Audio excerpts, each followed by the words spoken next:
Hello friends, welcome back to study with Gyan Prakash and IAS PCS master class.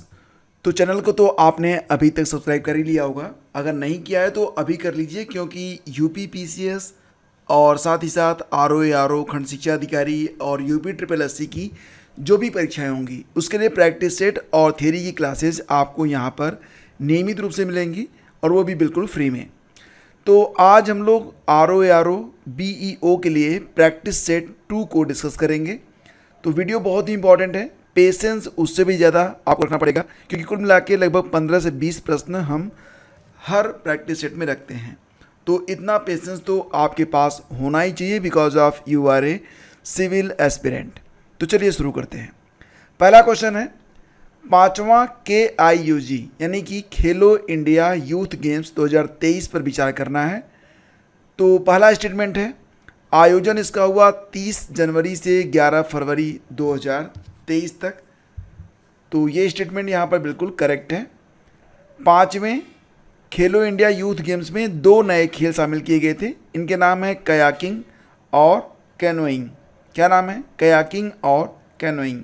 तो ये भी आपको पता होना चाहिए। यहाँ पर फ्रेंड्स दोनों ही ऑप्शन आपके करेक्ट हैं, यानी कि सही जवाब इसका बनेगा ऑप्शन सी। तो 5वें खेलो इंडिया यूथ गेम्स में कुल 27 खेल खेले गए थे, जबकि इसके पहले केवल 25 खेल होते थे। यानी कि जो चौथा खेलो इंडिया यूथ गेम्स हुआ था हरियाणा में, इसमें मात्र 25 खेल थे, 5वें में 27 खेल था। पदक तालिका में टॉप पर रहा था महाराष्ट्र, दूसरे स्थान पर हरियाणा, तीसरे स्थान पर रहा था आयोजक मध्य प्रदेश। ठीक, इसके बाद अगला क्वेश्चन है, बताइए कि 36वें राष्ट्रीय खेलों पर विचार कीजिए। 2 स्टेटमेंट हैं। ऐसे ही प्रश्न आपको मिलेंगे, तो ऐसे प्रश्न आप खूब प्रैक्टिस कीजिए। पहला पॉइंट है, 36वां जो नेशनल गेम हुआ इसका आयोजन गुजरात में किया गया। कब से? 29 सितंबर से लेकर 12 अक्टूबर 2022 में। यानी कि 2023 में इसका 37वां गेम होगा। 37वां नेशनल गेम ये होगा। कहाँ पर होगा? तो दोस्तों ये गोवा में होगा। ध्यान दीजिएगा कि 2022 में 5 राज्य और यूनियन टेरिटरी ऐसे रहे जिन्होंने इस खेल में पार्टिसिपेट तो किया, लेकिन एक भी पदक नहीं जीता था।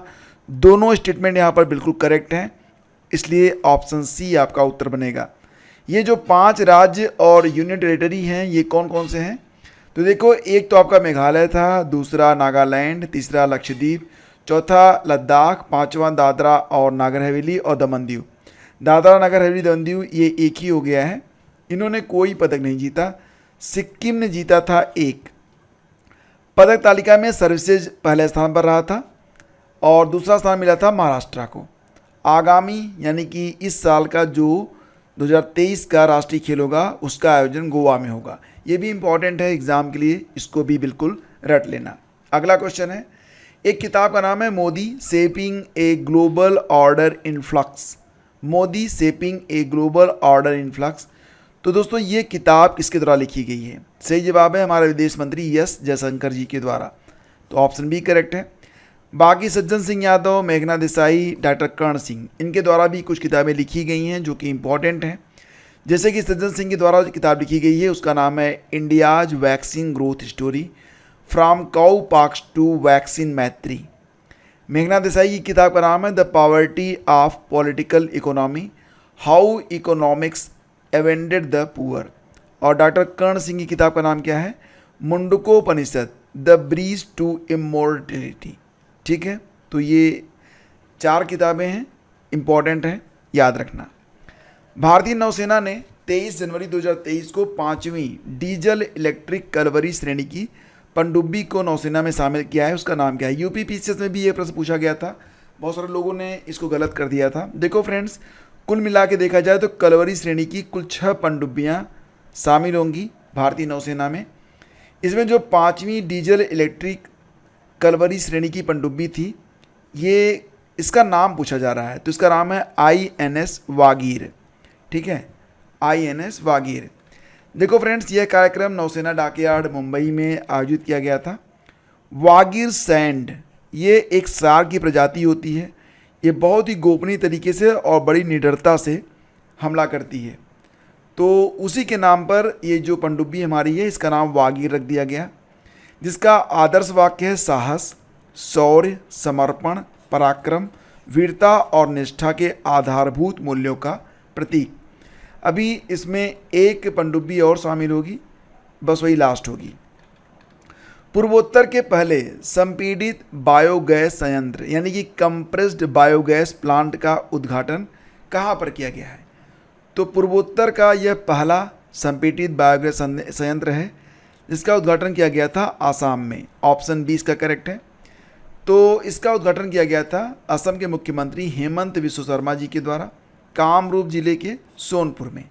इसकी उत्पादन क्षमता कितनी है? 5 टन प्रतिदिन।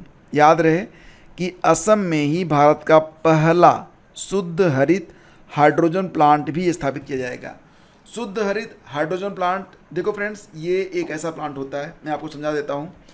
जैसे कि हम यहाँ पर एक सोलर प्लेट लगा देंगे, ठीक है, सोलर प्लेट लग गया, इस पर सनलाइट पड़ेगी, ठीक, तो क्या पैदा होगा? बिजली पैदा होगी। इस बिजली जो बिजली होगी, इसको हम जो पानी होता है ना उसको क्या करेंगे? उसमें प्रवाहित करेंगे, और जब उसमें प्रवाहित करेंगे तो फिर क्या होगा? तो फ्रेंड्स उसके बाद ये होगा कि इसमें से हाइड्रोजन मुक्त होगी जिसको हम एक चैम्बर में कलेक्ट कर लेंगे, ठीक है। ये बनेगा शुद्ध हरित हाइड्रोजन प्लांट। बिल्कुल कहीं पर भी कोई भी दुष्प्रभाव इसमें नहीं पड़ रहा है। तो उम्मीद करता हूँ कि आप समझ गए होंगे। चलो इसके बाद अगला क्वेश्चन लेते हैं। तो अगला क्वेश्चन क्या है? मुलेठी की खेती की शुरुआत करने वाला राज्य, भारत में पहली बार मुलेठी की खेती होगी और इसकी शुरुआत हो रही है हिमाचल प्रदेश से। तो ऑप्शन 20 का करेक्ट है। देखो दोस्तों, जो मुलेठी होती है इसका वैज्ञानिक नाम होता है ग्लीसिरहिज़ा ग्लाब्र। ग्लीसिरहिज़ा ग्लाब्र, अंग्रेजी में से कहते हैं लिकोराइस रूट, ठीक है।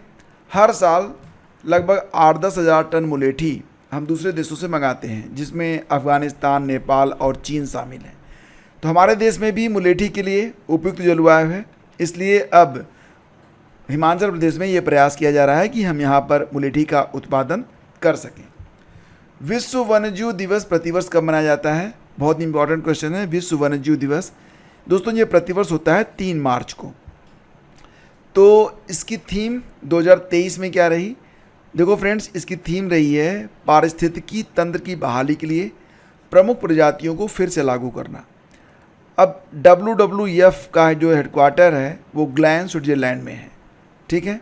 इसके बाद अगला क्वेश्चन है, भारत ने दुनिया का पहला बांस बैरियर कहाँ पर स्थापित किया है? अब क्योंकि दुनिया का पहला बांस बैरियर है तो ये इंपॉर्टेंट क्वेश्चन है। इसे स्थापित किया गया है विदर्भ में, जो कि पड़ता है महाराष्ट्र में। इसको नाम क्या दिया गया है? बाहुबली। ये अभी अभी एग्ज़ाम में पूछा गया प्रश्न है, तो ये इंपॉर्टेंट है। अब बात यहाँ पर बांस की हो रही है, तो याद रखना कि विश्व बांस दिवस प्रतिवर्ष मनाया जाता है कब? 18 सितंबर को। अगला क्वेश्चन है, भारतीय पुरातत्व संरक्षण द्वारा 1300 वर्ष पुराना बौद्ध स्तूप कहाँ पर खोजा गया है? 1300 वर्ष पुराना बौद्ध स्तूप है, तो इम्पॉर्टेंट है। इसे ASI ने खोजा है उड़ीसा में, यानी कि ऑप्शन 20 का करेक्ट है। और कहाँ पर खोजा है? तो उड़ीसा के जाजपुर जिले में खोंडा लाइट खनन स्थल में। अब यहाँ पर बाकी के जो प्रश्न हैं वो सामान्य जागरूकता के हैं, ध्यान से सुनिए। मेडागास्कर किस महासागर में स्थित है? बताइए। तो दोस्तों ये स्थित है हिंद महासागर में। अगर हम इसकी पोजीशन देखें तो ये हमारा प्यारा भारत, ये है मेडागास्कर। तो इसके बारे में थोड़ा सा और जानिए। मेडागास्कर हिंद महासागर में स्थित है। यह अफ्रीका के पूर्वी तट पर स्थित एक द्वीपीय देश है। ये हमारा अफ्रीका होगा, इसके पूर्वी तट पर स्थित है। यही मेडागास्कर है जो कि पानी में है। तो ये जो मेन लैंड होती है, द्वीप होता है ना, ये इसी को मेडागास्कर कहते हैं। ये दुनिया का चौथा सबसे बड़ा द्वीप है, ये भी याद रखना। मिट्टी की अम्लीय प्रकृति जो होती है उसकी उच्च सांद्रता, मतलब मिट्टी की जो अम्लीय प्रकृति होती है किस तत्व की उच्च सांद्रता द्वारा दर्शाई जाती है? तो हाइड्रोजन। ऑप्शन 20 का करेक्ट है। जब बारिश के कारण भूमि की ऊपरी सतह से क्षारीय तत्व जैसे कि कैल्शियम, मैग्नीशियम पानी में बह जाते हैं तो मृदा का जो pH वैल्यू होता है वो कम हो जाता है। तब क्या होता है? तब ये मिट्टी अम्लीय हो जाती है। कौन सा भारतीय अधिनियम वर्ष 2005 में पारित किया गया था? तो दोस्तों ये पारित हुआ था घरेलू हिंसा से महिला संरक्षण अधिनियम, ऑप्शन बी बिल्कुल करेक्ट है।